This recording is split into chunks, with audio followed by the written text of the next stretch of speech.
नमस्कार। आज हम इंसान के एक ऐसे बर्ताव की बात करने वाले हैं जो बहुत ही आम है, पर उतना ही रहस्यमयी भी। और वो है झूठ बोलना। आखिर हम सब ऐसा करते क्यों हैं? चलिए इस सवाल का जवाब ढूंढने के लिए अपने ही मन की गहराइयों में उतरते हैं। ये बात थोड़ी अजीब है ना? हम में से हर कोई खुद को एक ईमानदार इंसान ही समझता है। पर क्या ये वाकई पूरी सच्चाई है? या ये भी एक तरह का झूठ है जो हम खुद से बोलते हैं?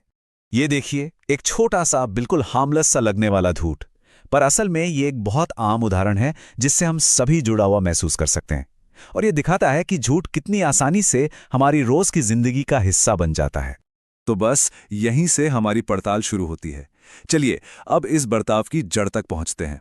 सवाल ये नहीं कि हम झूठ बोलते हैं या नहीं, सवाल ये है कि आखिर क्यों। देखिए, ये बात तो तय है कि हम झूठ बोलते हैं, पर असली और जो गहरा सवाल है वो ये है कि ऐसा करने के पीछे हमारे दिमाग में क्या चल रहा होता है। वो कौन सी मनोवैज्ञानिक वजहें हैं जो हमें ऐसा करने पर मजबूर करती हैं। तो इसे समझने के लिए सबसे पहले एक बहुत ही जरूरी कॉन्सेप्ट को समझना होगा। देखिए, झूठ बोलना कोई आज की बुरी आदत नहीं है। असल में ये हमारे दिमाग का एक बहुत पुराना, अंदर से जुड़ा हुआ सर्वाइवल मैकेनिज्म है। साइकोलॉजी की नज़र से देखें तो झूठ असल में कोई कैरेक्टर की खराबी नहीं, बल्कि खुद को बचाने का एक औजार है।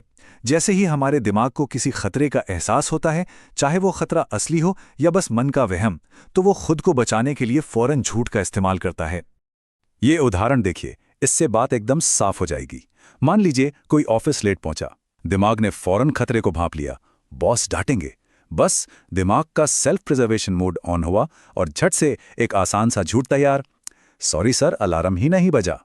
अब ये जो खतरा है ना जिसकी हम बात कर रहे हैं, ये आमतौर पर दो शक्लों में हमारे सामने आता है।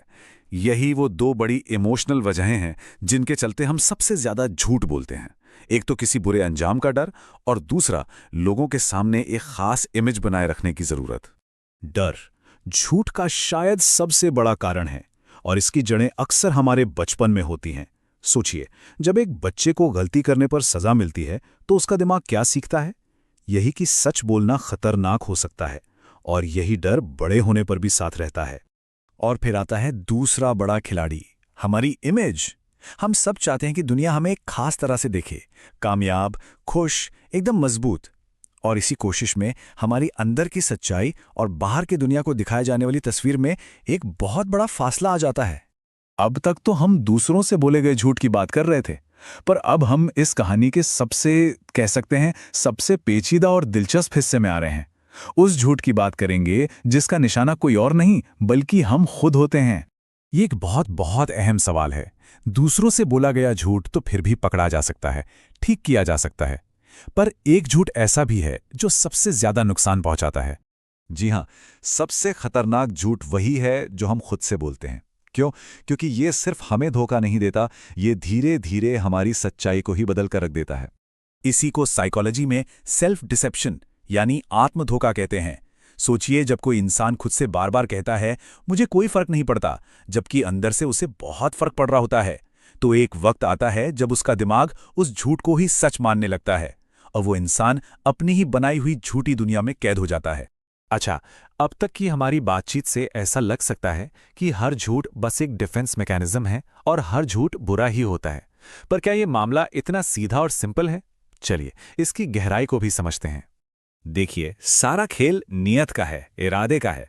एक झूठ डर से पैदा हो सकता है, सिर्फ खुद को बचाने के लिए, लेकिन वहीं दूसरी तरफ कभी कभी झूठ किसी और की भावनाओं को बचाने के लिए बोला जाता है।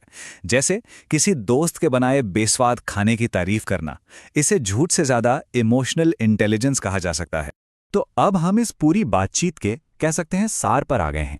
हमने देखा कि हमारे अंदर लगातार एक कश्मकश चलती रहती है। एक तरफ दिमाग की खुद को बचाने की जरूरत है, और दूसरी तरफ सच बोलने से मिलने वाली आजादी। सच का सामना करना यकीनन मुश्किल हो सकता है, तकलीफ दे सकता है, लेकिन लंबे समय में यही वो चीज है जो हमें दिमागी तौर पर सुकून और आजादी देती है। और झूठ की ना एक छिपी हुई कीमत होती है, थकान, क्योंकि हर एक झूठ को जिंदा रखने के लिए एक और झूठ बोलना पड़ता है। ये झूठ का जाल बनाने में इतनी दिमागी एनर्जी लगती है कि इंसान धीरे धीरे अंदर से थक जाता है, खोखला हो जाता है। और आखिर में बस एक सवाल जो हमें खुद से पूछना है, दूसरों की बात नहीं, सिर्फ अपनी, कि आज दिन भर में ऐसे कितने मौके आए जब हमने अपनी किसी सच्ची